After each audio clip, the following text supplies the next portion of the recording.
Welcome to Kenton's videos. Enjoy the video. You start by preparing both devices. On your Xbox, enable Remote Play and make sure Instant On is set.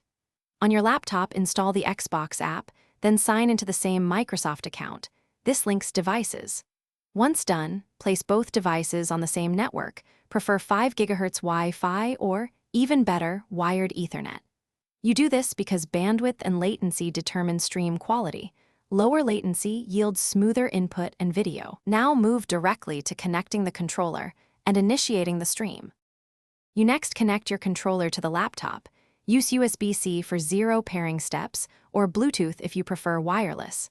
Then open the Xbox app, go to Consoles, allow it to discover your console, and choose Stream or Remote Play. Once connected, adjust stream quality in the app.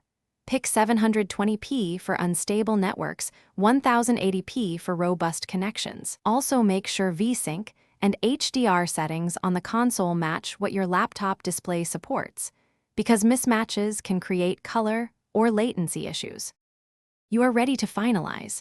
Start the stream and toggle full screen. Check that controller buttons respond and audio routes to the laptop speakers or headset. To optimize performance, close heavy background apps, quick cloud backups, and if possible, set Co-S or prioritize traffic for the laptop on your router. If stuttering or input lag persists, switch both devices to wired Ethernet, reduce stream resolution, or use a capture card for a direct HDMI feed. Quick tip: if lag continues, reboot your router and console, then try again. Thanks for watching. Consider subscribing if we helped you.